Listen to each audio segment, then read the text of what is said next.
Let's balance ourselves. You too. I do have to go sleep. Alright, we got a lot on the agenda today, but hello guys, aloha. Hello. I am Ki'ili, And I'm Sam.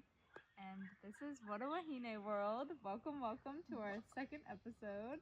With two Wahine. Our microphone holder. Our YOINT can. Sponsored content. YOINT. We Yoink. gotta put it on a maybe flat surface. Ready, breathe in.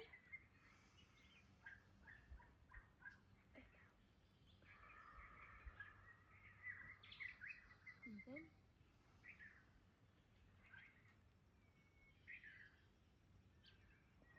Out. One more.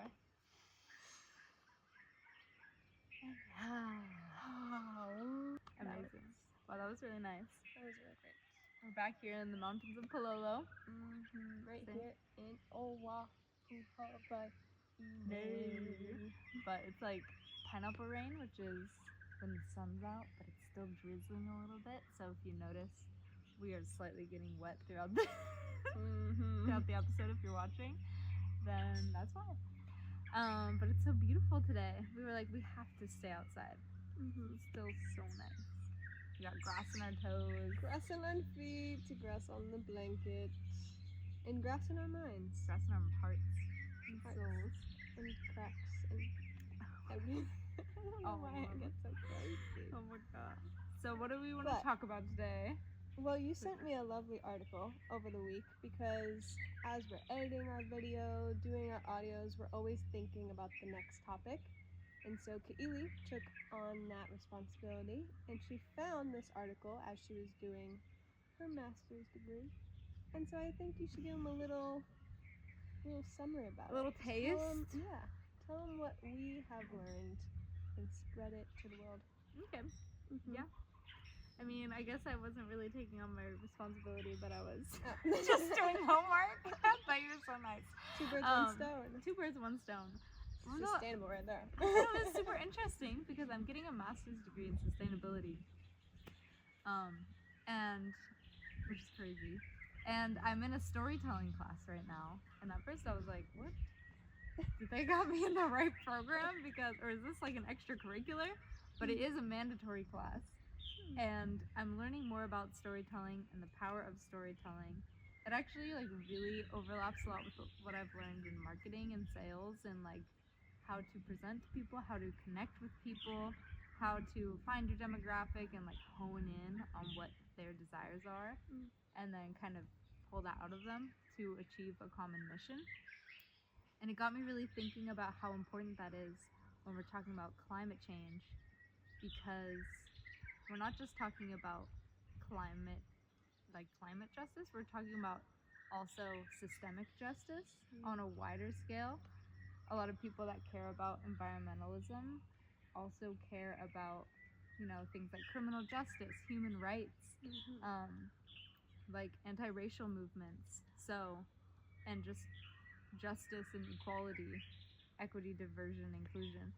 So storytelling has kind of popped out as a method to create these lessons or share these stories with intention and not in the way that we've created society today.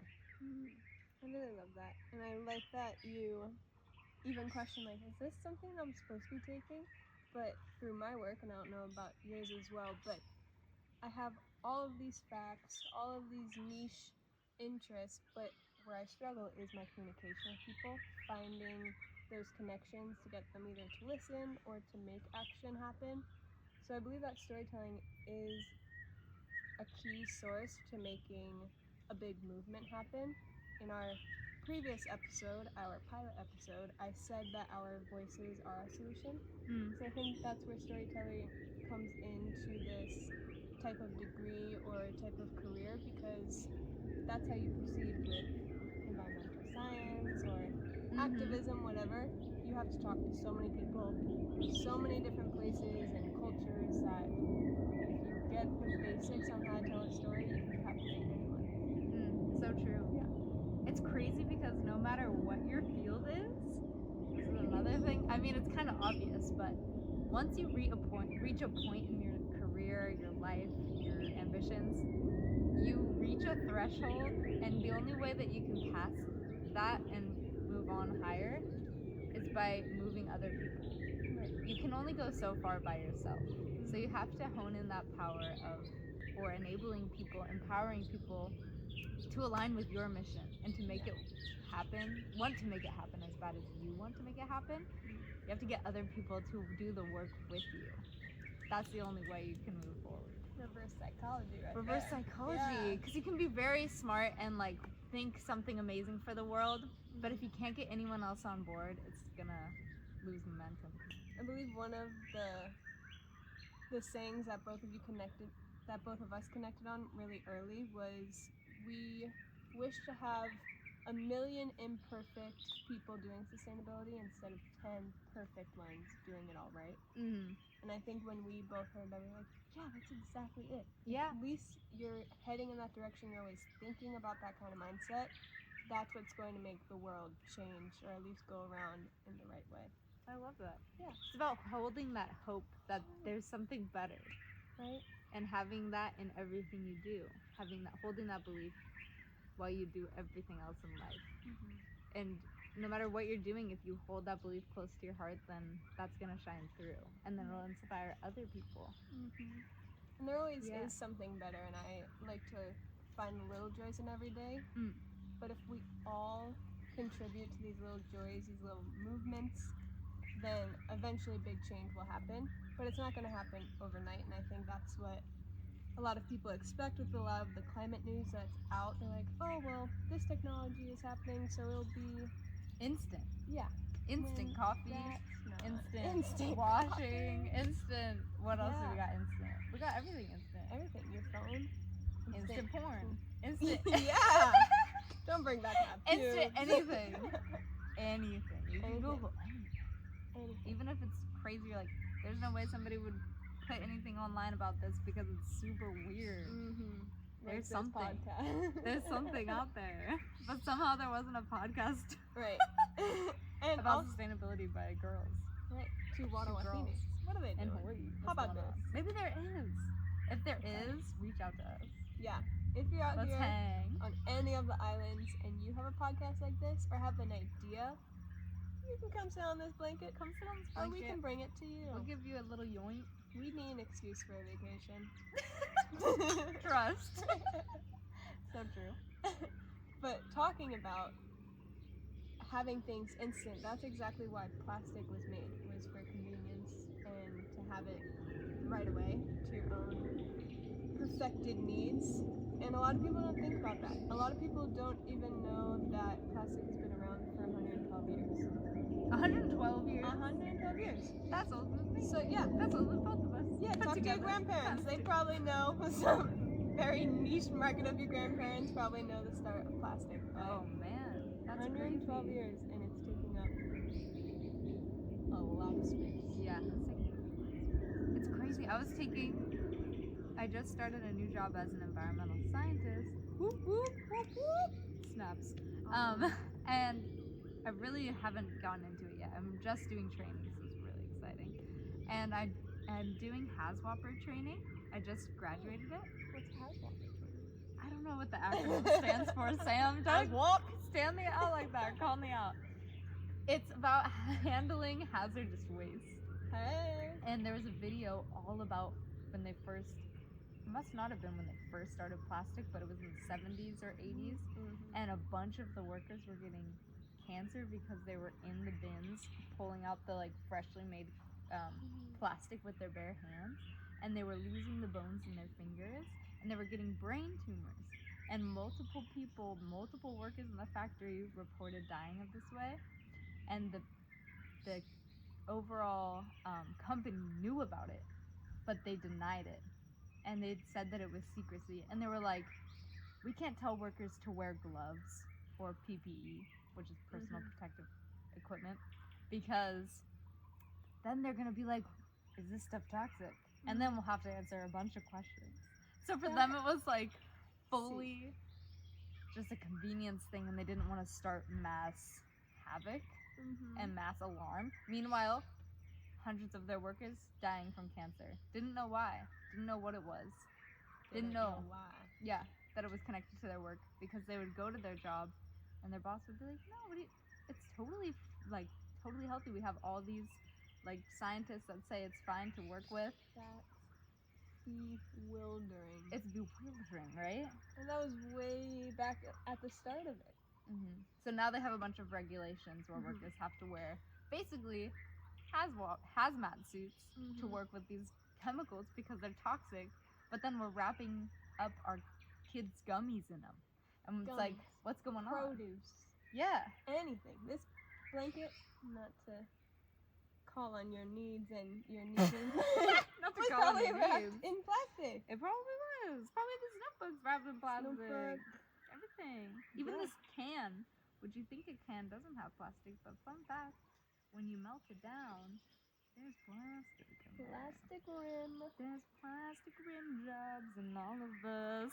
All of us. Unfortunately. But yeah, that's exactly why plastic came about, was for convenience, because in that time, shopping was like a big boom. Like it was finally like mass products on the shelves, and you didn't have to wait for it, or it wasn't handmade anymore. It was like mass production was making its mark on the world, where they found that plastic, so affordable to make, so easy to mass produce, was the solution to all of that. So they could make money. So they could care about this green instead of the beautiful green that's around us. And think about it too, it probably opened up a whole window.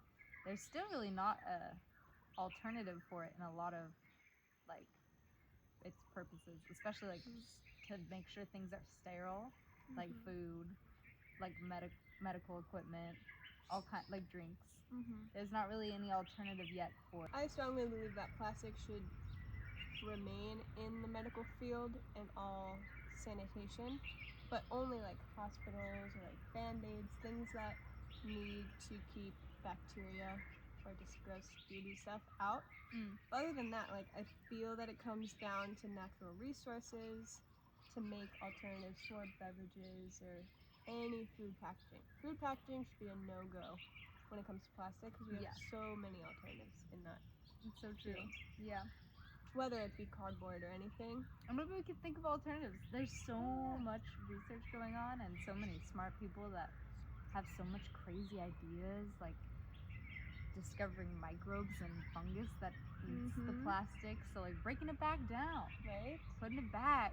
Or they're even using like human hair and making it into blocks, and they're putting it in the ocean with oil spills, and it gets the oil to right absorb. Away. That's crazy. Is hair that absorbent?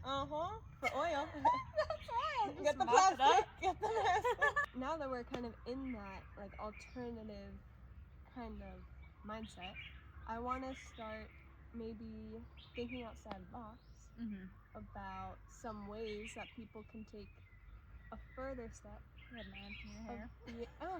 It is proven that ants like YOINT. I can see that. Ants it's so like delicious. YOINT. I think I've swallowed one. Oh. I'm trying to. Extra protein. I'm vegan, people. No, I'm kidding. Damn, save it. I'm just gonna drink it. Drink break. But sip break. Think outside the box. Think outside the box of alternatives, because now it's all greenwash what you can do. Like turn off your phone, or I don't even know.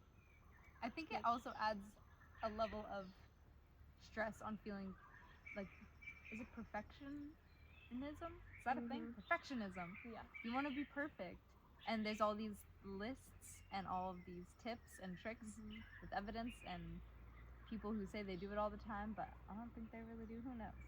But it makes you feel like you're never enough. No matter how much you're doing, you're not doing enough. And so I would just inspire everybody to say, frick that, and do what they can. And then also think of your own fun ways and be like, that was sustainable. Yeah. Like I went sailing this morning and I peed off the side of my boat. Bang! Thrice. And 3 times. 3 attack. Bang. 3 threat. One of those tres. Yeah. I could Spanish. Anyways, how many gallons of water did I save, Sam? Can you Google it? I want to know. Let's Google. So with a flush of water, she's kind of going, if it's yellow, let it mellow. If it's brown, set it down mindset, which I'm all for. How many? Except for I've tried the yellow keep it mellow in my own household, and it makes the bathroom smell bad. Like really bad, like pee, obviously. Duh, that would be the result. But I couldn't do it. It made me nauseous. So I have to pee outside or flush it or Right. something. we do not advise doing that in public spaces, more privately owned. Please do not partake in public urination. It doesn't have to be public, but it just has to be outdoors. Like it could be in your backyard. Right. It could be, well, if you pee in the shower, that's saving water. Oh, for sure. If you pee when you're surfing, saving water. Mm-hmm. Maybe you really have to pee, you're on your way home from work, you had a stressful day, and you pull over and you jump in the water and you pee. And that saves water. There you go. All I'm Save saying time is, and water. and the planet, basically. That's the triple threat. Save time, water, and the planet. Triple threat. I was thinking about that because I was thinking about you when I was surfing the other day. I thought you were gonna say when you were pissing. And I was peeing while I was surfing, and I was thinking that it would be cute to try and, when there's all these different options of what you could do, like for the next task of your day. You're like, oh, I could go to lunch, I could go home, I could go to the beach, or I could go shopping, whatever. There's a bunch of things you always need to do, right? What if you always chose the climate-friendly version? Or like the emissions-friendly version? So like whatever was less driving, or like, you know, more economical for you, and just more nature. Or switching it up and walking to that destination. Yeah. Because I lived a year abroad in Europe, and that is like all walkable cities wherever you go. And then coming back to America, where I grew up for the first 23 years of my life, I was kind of astounded by how minimal there is for pedestrian walking. Yeah, so little. So I've been trying to make it a mission to get my 10K steps a day, and just taking those little joy moments and doing a small walk to the grocery store, taking it all the time because sometimes I got to get a lot of groceries, or walking to my friend's house, or having them pick me up in carpool. But always finding a way to walk is always great. Walking is so good for you. Because a high threat in America is obesity. Obesity and opium. And opium. Yeah. So, back to that flush. Oh, back to the flush. You found the info. Insert flush noise here. Okay. Research analysis. For a standard toilet in the United States of America is 1.6 gallons per flush. That's so much. A gallon? Over a gallon. Over a gallon. Basically drinking water. Yeah. So, to put that into perspective of our daily lives, a gallon is like those plastic water jugs you get at the store. That's a gallon. That's how much goes down and is being wasted for one piss. Right? For older toilets, and here in America, usually the only things that are getting renovated are apartments and hotels, things like that. So usually houses are older. Especially in Hawaii. Yeah, especially here. 7 gallons per flush. 7 gallons? 7 gallons per flush. So you're dumping 7 of those things down your toilet every time. Yeah, if you did that, your toilet would not be All I'm stinking. saying is be outside. Yeah, that's what I'm saying. That's what I'm saying. It's also more fun. You get a view. Yeah. Sometimes you get a little friend, little lizard. You get to learn your leaves. Which one's fluffy, which one's going to be a good wife, which one's going to burn. You're honestly working on survival skills. It's true. We never know when that day's going to come. Right? Where you need to rely on that instinct. And if you're staying healthy and drinking the 8 cups of water you're supposed to be getting, you could be watering your plants. Your pea's not too yellow. And it won't be stinky. Won't be stinky. So try and not be stinky. Don't be stinky. You know. But on that note, I have been bringing this up to a lot of people. Just like, public urination is the new trend, guys. Legalize public. Legalize these vibes. And this one girl, my friend, she shall remain nameless. She said that she did a lot of research on cesspools and septic tanks. And I was like, hate cesspools. Hate septic tanks. Hate it all. And she said that people were thinking that about pooping. They were like, let's poop more outside. But then they did like some tests of human poop, I guess, and they found out that because of people's diets today, the poop is basically toxic to the soil. Whoa. Yeah, not nutritious, not delicious for the plants. Whoa. So if you're not healthy, maybe don't pee or poop outside. But maybe that's motivation to get things in order. It's a wake-up call, people. It's a wake-up call. If we can't even poop in our own backyards, then what is going on? Yeah. Because now think about that. If you don't want to hurt your garden, the one that you cared for and you harvest from, that poop that is toxic is now going to your favorite animal in the ocean. Yeah, that's true. I mean, they treat it with chemicals, but... There you go. Oh my gosh, a cute bug. Yeah. Oh. I saw that. Fly away, be free. So yeah, I want to do a whole episode on septic tanks and cesspools, pros, cons, versus which one's better, but that's another episode for another day. For now, my stance remains clear, and it is stay outside, drink a lot of water first, then pee outside, poop inside, replace your toilet maybe if it's old. Yeah, and maybe even use plant-based toilet paper. I know they make 100% bamboo toilet paper. Wow. Because even the white toilet paper that you use, whether it's 1-ply, 2-ply, do they make 3-ply? High-ply? I don't know. Lot of ply. The reason why it's white is because it's bleached with chemicals, so that's probably not even great for your body. Anywho. Yeah. No, that's true. We don't want that. We don't want bleach on our cooter.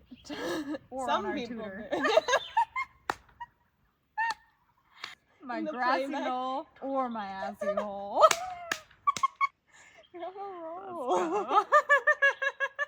No pun intended there. You're literally on a roll. I got those. Those weren't original, but going back. I need to share them. Going back to your voyaging extravaganza, which we'll get into another day. We brought up that you went sailing this morning. Yeah. And before her extravaganza, I was thinking of ways I could help her, like sustainable mindsets and like food ideas. But one that she saw me do on the fly is use my hair to floss food out of my teeth. Oh my god. And Wait, that's such a good one. Yeah, right? Yes. But she was, even as my sustainable friend, she was like, what the heck are you doing? That's hilarious. Right? That's so funny. That's true. And it kind of just came to me one day because... So this was my aha moment. Like, I don't know if other people are doing it. You never know. Maybe, I mean, you need strong hair. I got it. If I you know. need it, I can supply. I have long hair. Not a lot of hair, but it sheds like every other person in this world. And so it would come out, and I remember like I would just play with it, try and make a little bird's nest because I like to let my hair free for the birds to use. But that's the most crazy thing ever. You don't do that either? No? You would collect your hair. Okay, not like over the day. It's just like as it happens, I use the window, or like if I'm already outside, I'll just... For the birds specifically. Yeah, Did you see them catch it? I hope one day it's just like... Sam! Yay! Sam's awake. It's a calling! She left a little food in it too! It's so strong. So durable. That's material. This will hold the shutters of the thunderstorm that's coming. I'm just always in mind of the birds. That's so nice. They're already talking about me. But it just happened one day where I was, just combing through my hair with my hands, and then I had something in my teeth. And growing up, I would use the plastic dental floss, or the ones that come in that little plastic circular thing. But instead I used my hair and it worked perfectly. Oh my gosh. Ever since that day I was like, I think I just came up with something. And I've been doing it ever since. Genius. Pretty much. And not only does it save me money on plastic dental floss, right, but I started to do research because I'm a sustainable gal. And I was like, I just made an epiphany.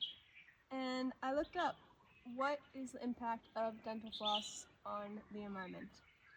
And it says that traditional plastic dental floss is made from non-recyclable and non-biodegradable materials, making the item to never be recycled.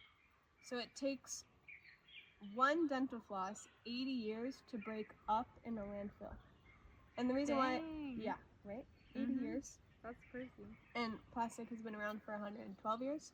So now think about how many times you floss your teeth, and then think about your parents, think about your auntie, your friends, how many flosses are now polluting the earth. But to touch on why I said break up instead of break down, usually the word break down with recycling or whatever in a landfill is used, but that is not the case.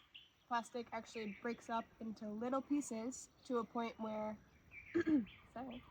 where you can't even see it anymore. So instead of breaking down, people think it'll go away and it doesn't remain anymore, it just vanishes, but it actually breaks up into nanoplastic where you would need a microscope to see it. Which brings back to my dog and pube story as to how small plastic gets. Wait, we need to take a break. You want a hair? Yeah, I need a slice.